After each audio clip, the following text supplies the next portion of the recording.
Continuing with our evergreen woody shrub selections, this is California Coffeeberry, Frangula californica, also formerly known as Rhamnus californica. This is my very favorite of the cultivars available of California Coffeeberry. This is Eve Case Coffeeberry, which is a somewhat dwarf variety compared to the general species.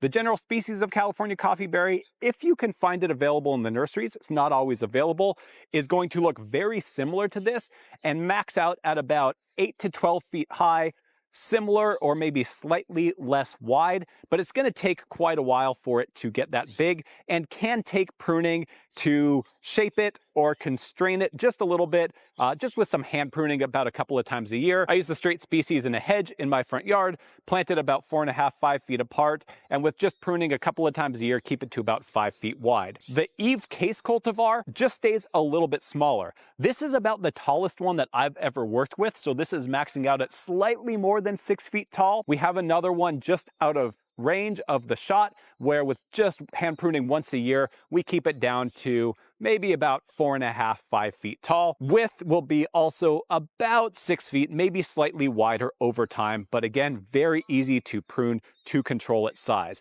It has this gorgeous dark green leaf all year long.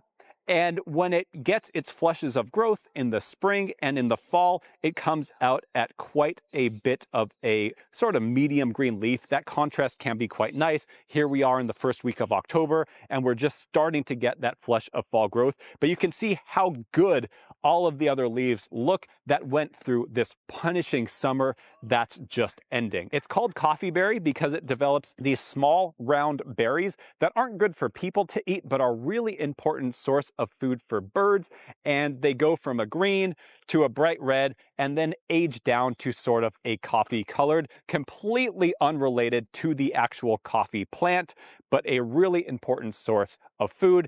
It's also a larval host plant species for multiple species of butterflies. Some of the native swallowtail butterflies will use it, and the swallowtails are so beautiful to have around in the garden. And its tiny clusters of flowers are quite lovely to look at up close. They're not a big showy thing, but they are definitely appreciated by the pollinators with its main bloom in the spring and then subsequent smaller bloom in the fall. There's many different cultivars of Coffeeberry available, but we find Eve Case to be the most reliable and best performing out of all of them in hot inland areas. Closer to the coast, in less hot summer environments, the other cultivars tend to do better, but inland, I definitely prefer Eve Case and will use it in most situations. While Coffeeberry can be grown in full sun, similar to what we mentioned for the manzanitas, in full sun where the soils get really hot, it can be a little tricky to grow them with irrigating during the hot time of the year.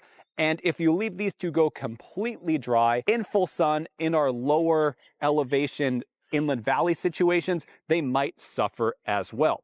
What we find is that the easiest sort of tried and true way to locate Coffeeberry in a garden where that's generally not an issue at all as long as you water appropriately for a generally native landscape is to put them sort of like we have here, where they are technically still in full sun, but they get morning sun, midday sun, and then are provided some shade in the afternoon so that soil just never gets quite as hot. They're a great choice in partial shade, so that also makes them a great choice for like the north side of a building. I've seen beautiful low hedges of this clipped as a foundation planting in a semi-formal sort of native landscape. Works really well for that, especially the dwarf cultivars. They're great on the east side of a house or a structure, but I wouldn't normally plant them in the hot inland areas on the west side of the structure or the south side of a structure with reflected heat. They might work out there, but they might not. Part shade, morning sun, afternoon shade, north-facing areas, Coffeeberry and the dwarf cultivar Eve Case Coffeeberry, some of my very favorite multi-purpose habitat plants with that beautiful evergreen structure for the native plant garden.